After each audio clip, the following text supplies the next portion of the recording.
Quiero aprender a escucharte. Quiero saber qué es amarte. De tu verdad yo saciarme. Enamórame de ti. Tiempo de discípulo, un espacio para que escuches la voz de Jesús. Quiero aprender La voz de Jesús. que tu presencia me inunde. Haz de mí uno de nuevo. Cámbiame, renuévame.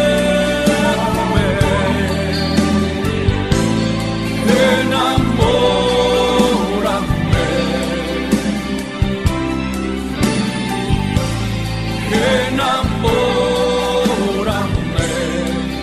de ti, Señor. Paz y bien, te habla Fray Alejandro, una vez más contigo, para invitarte a entrar en el misterio de la palabra de Dios, especialmente en este día en que celebramos la fiesta de la cátedra del apóstol San Pedro. Una fiesta muy singular para la Iglesia Latina, que nos pone en directa contemplación del misterio de Pedro y su ministerio en la Iglesia. Para esto quiero presentarte ahora una lectura tomada de la primera carta de Pedro, capítulo 5, versículos 1 al 4, en el que se afirma que presbítero como ellos y testigo de los sufrimientos de Cristo, Pedro justamente quiere ser testigo para cada uno de nosotros. Escucha lo que te dice la palabra. Queridos hermanos, a los presbíteros en esa comunidad, yo, presbítero como ellos, testigo de los sufrimientos de Cristo y partícipe de la gloria que va a manifestarse, los exhorto. Sean pastores del rebaño de Dios que tienen a su cargo. Gobiérnenlo no a la fuerza, sino de buena gana, como Dios quiere, no por una ganancia sórdida, sino con generosidad, no como déspotas sobre la heredad de Dios, sino convirtiéndose en modelos del rebaño. Y cuando aparezca el Supremo Pastor, recibirán la corona de gloria que no se marchita.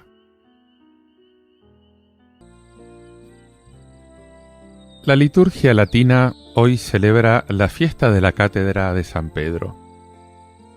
Se trata de una tradición muy antigua, testimoniada en Roma ya desde finales del siglo IV, con la que se da gracias a Dios por la misión que le fue confiada al apóstol San Pedro y a sus sucesores. La cátedra, literalmente, quiere decir la sede fija del obispo, que está colocada en la iglesia madre de una diócesis, y que por este motivo se la llama catedral, y es el símbolo de la autoridad del obispo, pero en particular es símbolo de su magisterio, o sea, de esa enseñanza evangélica que él, en cuanto sucesor de los apóstoles, está llamado a custodiar, está llamado a transmitir a toda la comunidad cristiana. Cuando el obispo toma posesión de la iglesia particular que se le confía, con la mitra y el báculo, se sienta en su cátedra. Y desde esa sede él tiene que guiar, como maestro, como pastor, el camino de todos los fieles. Lo tiene que guiar en la fe, en la esperanza, en la caridad. Nos podemos preguntar, ¿cuál fue entonces la cátedra de San Pedro? Él, que fue escogido por Cristo como roca sobre la cual tenía que edificar la iglesia, Mateo 16-18, él comenzó su ministerio en Jerusalén. Eso fue después de la ascensión del Señor, después de Pentecostés. Por lo tanto, la primera sede de la iglesia fue el cenáculo, y es probable que en aquella sala, donde también María, la madre de Jesús, rezó junto a los discípulos, se reservara un puesto especial para Pedro. Sucesivamente, la sede de Pedro fue Antioquía, esa ciudad situada junto al río Oronte en Siria, hoy es Turquía. En aquellos tiempos era la tercera ciudad del Imperio Romano, después de Roma y Alejandría de Egipto. Y de aquella ciudad, evangelizada por Bernabé y Pablo, en la que por primera vez los discípulos recibieron el nombre de cristianos, lo tenés en Hechos 11:26, Pedro fue el primer obispo. De hecho, el martirologio romano, antes de la reforma del calendario, preveía también una celebración específica de la cátedra de Pedro en Antioquía. Y desde allí, la providencia llevó a Pedro a Roma.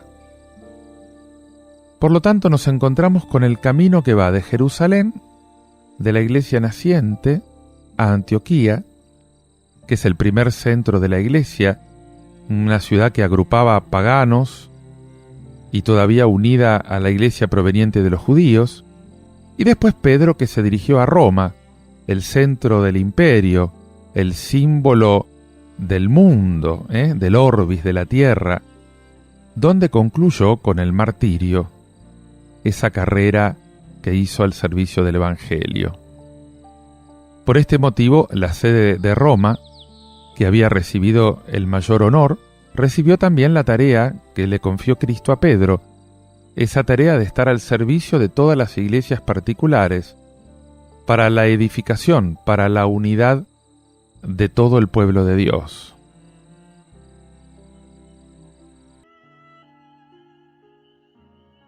La sede de Roma, por lo tanto, después de estas migraciones de San Pedro, fue reconocida como la sede del sucesor de Pedro. Y la cátedra de su obispo representó la del apóstol encargado por Cristo de apacentar a todo su rebaño. De esto dan testimonio los padres más antiguos de la Iglesia, por ejemplo, San Ireneo, obispo de León, pero que era originario de Asia Menor. En su tratado contra las herejías, él describe a la Iglesia de Roma como la más grande y la más antigua conocida por todos, fundada y constituida en Roma por los dos gloriosos apóstoles Pedro y Pablo. Y añade, con esta Iglesia, por su eximia superioridad, tiene que estar en acuerdo la Iglesia universal, es decir, los fieles que están en cualquier parte. Poco después, Tertuliano afirma, esta iglesia de Roma es bienaventurada. Los apóstoles le derramaron con su sangre toda la doctrina. La cátedra del obispo de Roma representa, por lo tanto, no solamente su servicio a la comunidad romana, sino también esa misión de guía de todo el pueblo de Dios.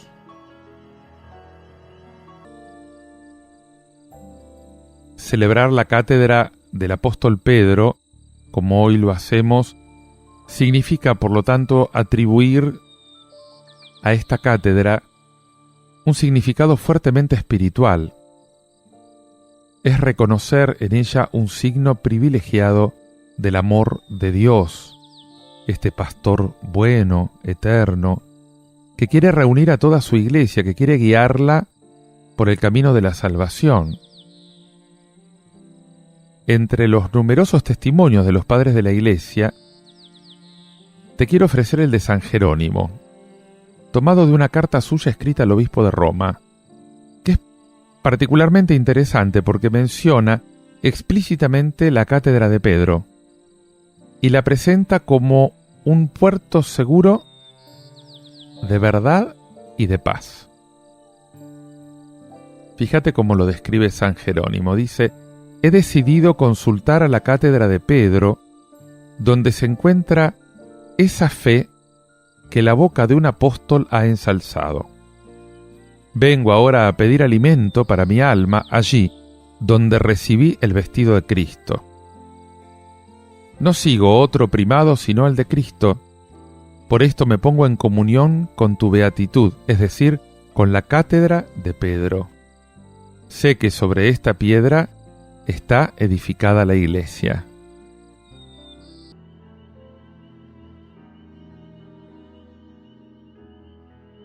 En el ábside de la Basílica de San Pedro se encuentra un monumento a la Cátedra del Apóstol, que es obra de Bernini en su madurez.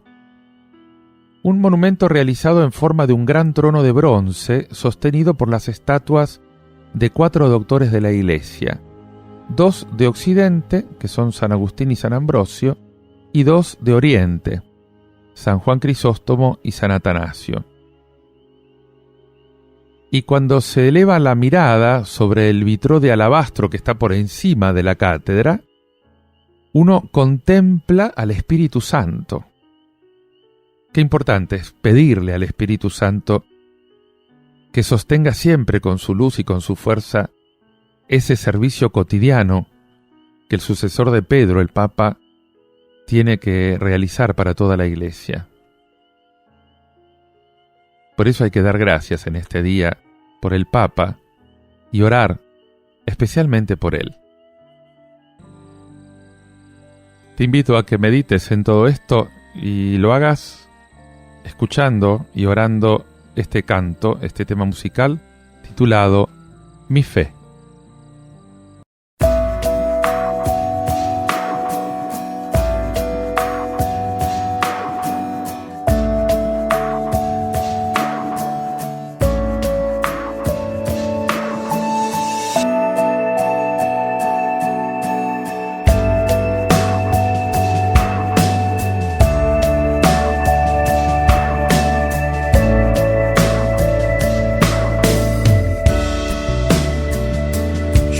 Creyendo, la fe me sostiene. Si se acaba el tiempo y el sueño no viene, camino confiado, lleno de certeza que Dios ha cumplido todas sus promesas. Mi fe me llena, mi fe me sana, mi fe me alienta, mi fe, mi fuerza. Nada imposible si está la firmeza de que la victoria está en mi creencia.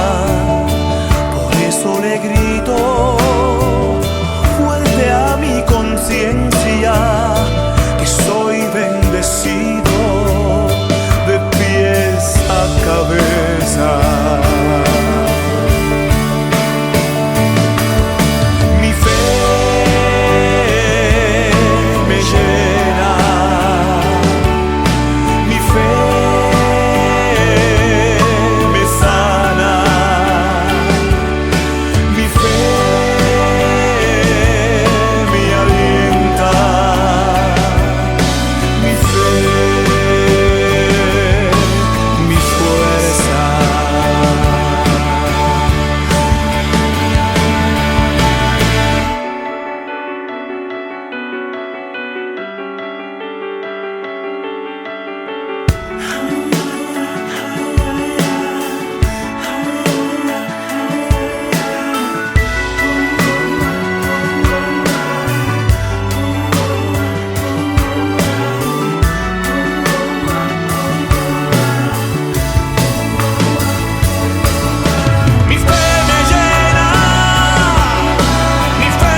Te invito ahora a escuchar este Evangelio, tomado del Evangelio de San Mateo, capítulo 16, versículos del 13 al 19.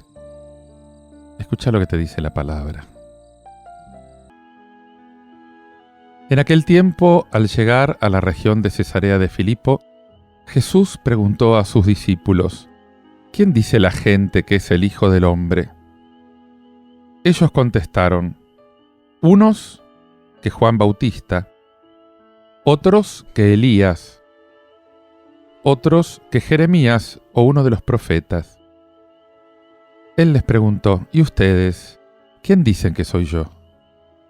Simón Pedro tomó la palabra y dijo: Tú eres el Mesías, el Hijo de Dios vivo. Y Jesús le respondió: Dichoso tú, Simón, hijo de Jonás, porque eso no te lo ha revelado ni la carne ni la sangre, sino mi Padre que está en el cielo. Ahora yo te digo, tú eres Pedro, y sobre esta piedra edificaré mi iglesia, y el poder del infierno no la derrotará. Te daré las llaves del reino de los cielos. Lo que ates en la tierra quedará atado en el cielo, y lo que desates en la tierra quedará desatado en el cielo.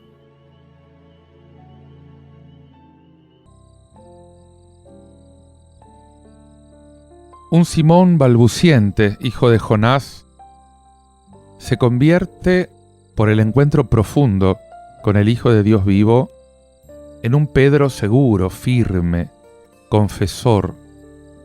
Tú eres el Mesías, esta piedra cimiento de la iglesia. Cuando contemplo la imagen de Pedro en los evangelios, pienso que mis rudezas también pueden irse transformando a medida que avance con profundidad mi encuentro con el Hijo de Dios vivo.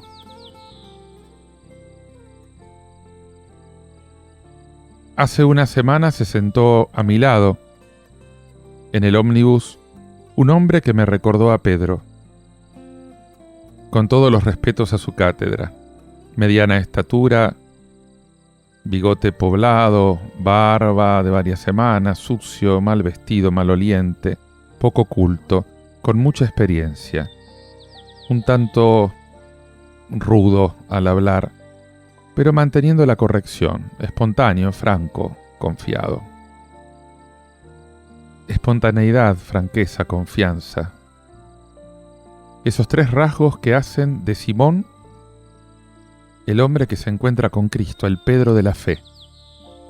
Tres actitudes que tienen que acompañar mi proceso de profundización en el descubrimiento, encuentro con el Hijo de Dios vivo. Tres cualidades que ayudan a crecer a la iglesia que está cimentada en la roca del apóstol. La confesión de Pedro, esta confesión espontánea, franca, confiada, es lo que construye la iglesia. Y de buena gana podemos hacerla crecer con esa misma frescura que viene del Espíritu y que no nos revela nadie de carne y hueso. Hoy además, a quienes tenemos encomendado algún rebaño, se nos invita a renovar nuestra generosidad, nuestra familiaridad con el Señor. Una oportunidad que podemos aprovechar también otros días. A todos nos viene bien.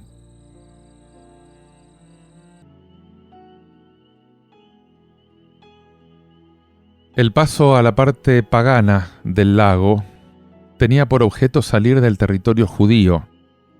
Cesarea de Filipo era la capital del territorio gobernado por este tetrarca, hermano de Herodes Antipas. Y para proponer a sus discípulos la cuestión de su identidad, Jesús los saca del territorio donde reina una concepción del Mesías en forma de rey davídico. Y la primera pregunta: ¿cuál es la opinión de la gente, de los hombres, sobre Jesús, el Hijo del Hombre, el hombre?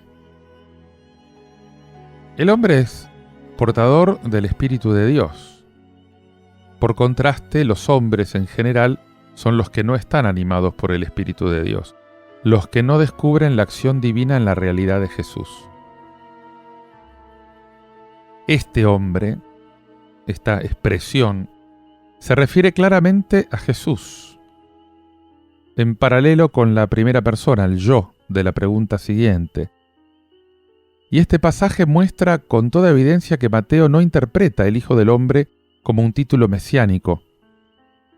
Resultaría ridículo que Jesús, cuando va a proponer a los discípulos la pregunta decisiva, les dé la solución por adelantado. Sería incomprensible, además, la declaración de que Pedro había recibido tal conocimiento como una revelación del Padre, si Jesús mismo se lo hubiera dado antes.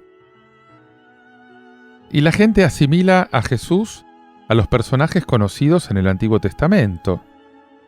O es una reencarnación de Juan el Bautista o Elías, el retorno que estaba anunciado por Malaquías 3:23, o se parece a Jeremías. En todo caso, ven en Jesús una continuidad con el pasado. Un enviado de Dios como los del Antiguo Testamento. No captan su condición única, no captan su originalidad, no descubren la novedad del Mesías, no comprenden su figura.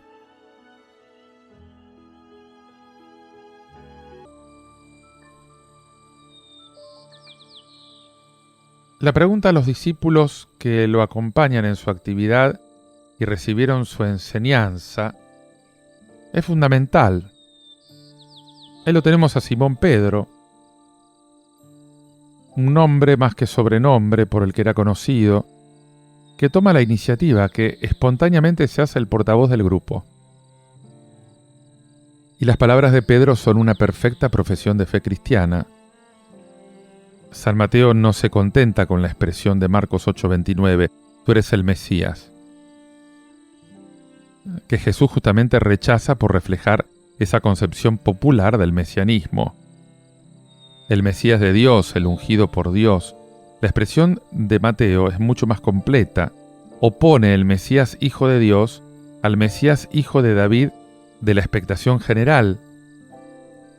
Hijo se es no solo por haber nacido de Dios, sino por actuar como Dios. El Hijo de Dios equivale a la fórmula Dios entre nosotros, vivo. Opone el Dios verdadero a los ídolos muertos. Significa el que posee la vida, el que la comunica, vivo, vivificante, Dios activo, Dios salvador. También el Hijo, por lo tanto, es dador de vida y es vencedor de la muerte. Y a esta profesión de fe de Pedro, Jesús responde con una bienaventuranza. Lo llama a Pedro por su nombre, Simón. Bar-Joná, puede ser el patronímico, hijo de Jonás. Se lo interpretó también como revolucionario, en paralelo con Simón el fanático, el celota. Jesús declara dichoso a Simón por el don que recibió. O sea, es el Padre de Jesús, en correspondencia con el Hijo del Dios vivo, el que revela a los hombres la verdadera identidad de Jesús. Es el Padre el que revela el Hijo a la gente sencilla, y el Hijo es aquel que revela al Padre. Pedro pertenece a la categoría de los sencillos, no a la de los sabios y prudentes o entendidos. Y recibió esta revelación, o sea, los discípulos aceptaron el aviso de Jesús de no dejarse influenciar por la doctrina de los fariseos y los saduceos. Y están entonces en disposición de recibir la revelación del Padre, o sea, de comprender el sentido profundo de las obras de Jesús, en particular de todo lo que se expresó en el episodio de los panes. Ellos comprendieron que su mesianismo no necesita más señales para ser reconocido. La revelación del Padre no es, por lo tanto, un privilegio de Pedro. Está ofrecida a todos, pero solo los sencillos están en disposición de recibirla. Se refiere al sentido de la obra mesiánica de Jesús. Por eso mi Padre del cielo está en paralelo con Padre nuestro del cielo. Los que reciben del Padre la revelación sobre Jesús son los que ven en Jesús la imagen del Padre. Y los que reciben de Jesús la experiencia de Dios como Padre, el bautismo con el Espíritu Santo, entonces lo pueden invocar como Padre.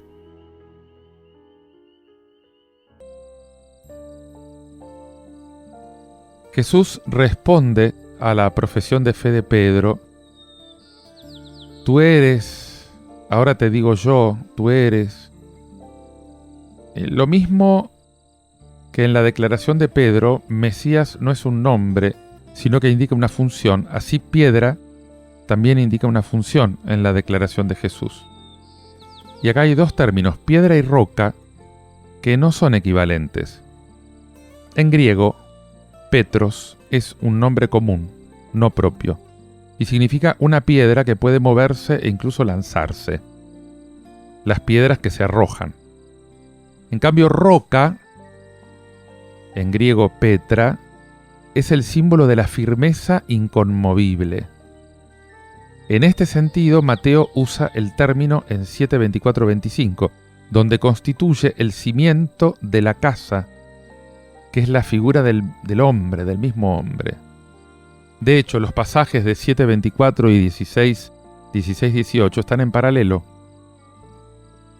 El primero trata de la vida individual del seguidor de Jesús, en el segundo, de la vida de la comunidad. La primera se concibe como una casa, la segunda como una ciudad, que es la iglesia, o sea, como una sociedad humana.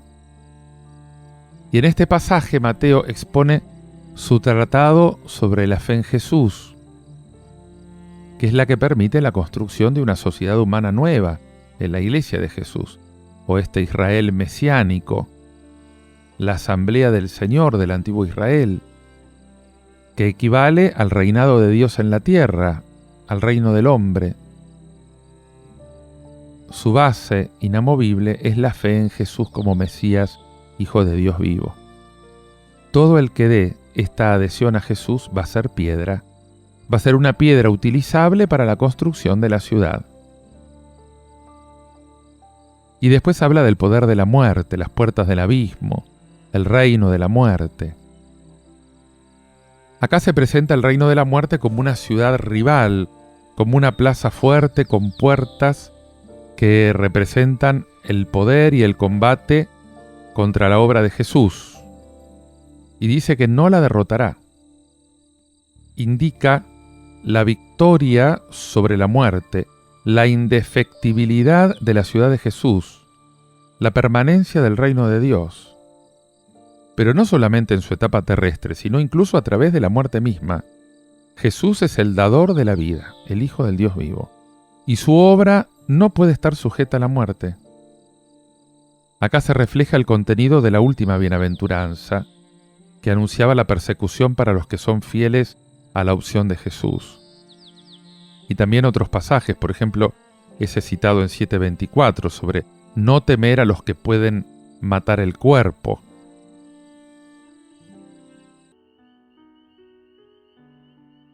Con dos imágenes paralelas se describen algunas funciones de los creyentes.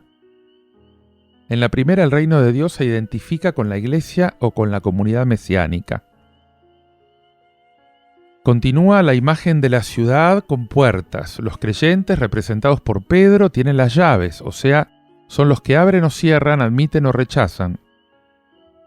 Y se opone esta figura a la que Jesús va a utilizar en su denuncia de los fariseos, que cierran a los hombres el reino de Dios.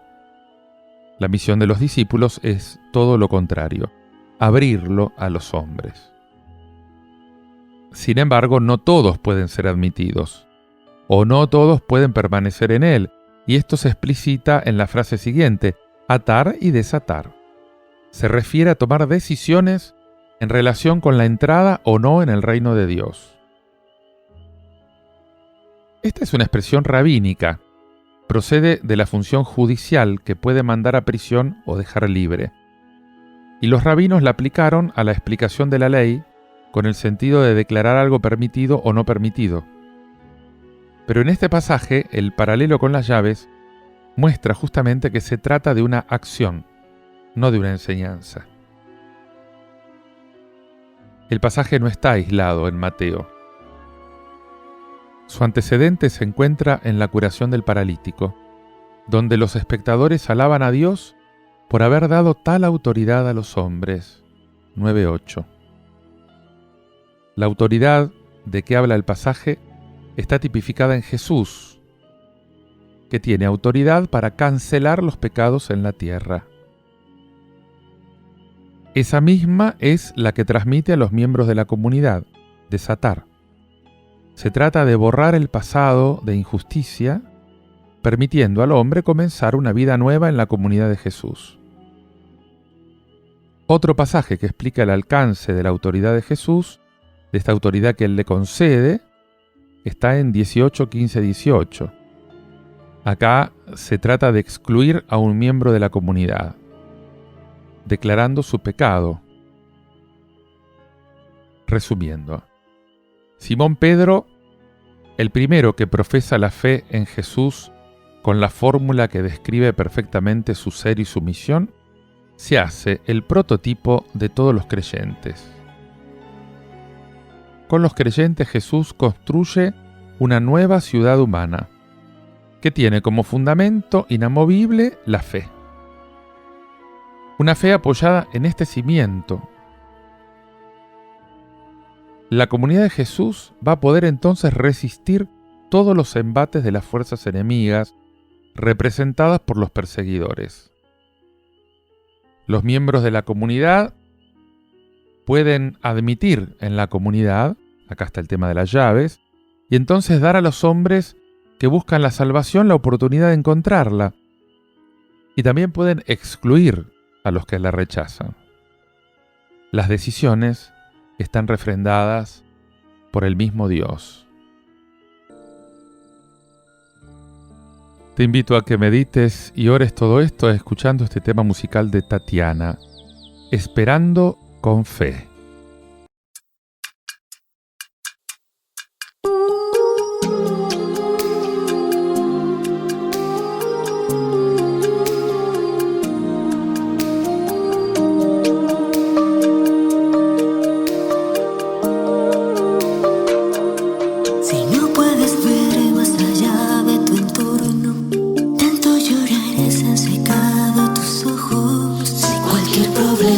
Montaña que ahoga tu alma y empaña más y más tu visión. Y si ves que pasan horas, meses y años y no has conseguido por lo que tanto has orado, te quiero decir que Dios no te ha olvidado. Se toma su tiempo en lo que Él ha planeado. Solo espera su voluntad, sus promesas Él cumplirá. Tienes que creer, tienes que creer. Sigue esperando con fe, sigue esperando con fe. Nada te va a detener, nada te va a detener. Yo sé muy bien que el camino es muy largo, la lucha es pesada, pero puedes vencer.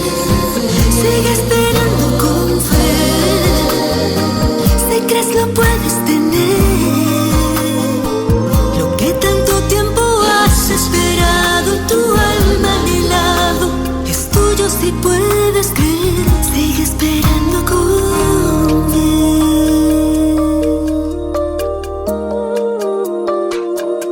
Y si ves que pasan horas, meses y años y no has conseguido por lo que tanto has orado, te quiero decir que Dios no te ha olvidado. Se toma su tiempo en lo que Él ha planeado. Solo espera su voluntad, sus promesas Él cumplirá. Tienes que creer, tienes que creer. Sigue esperando con fe, sigue esperando con fe. Nada te va a detener, nada te va a detener. Yo sé muy bien que el camino es muy largo, la lucha es pesada, pero puedes vencer. Sigue esperando con fe, si crees lo puedes tener.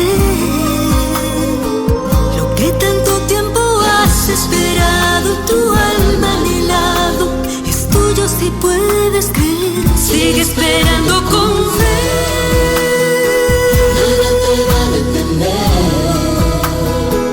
Yo sé muy bien que el camino es duro y largo, mas la victoria te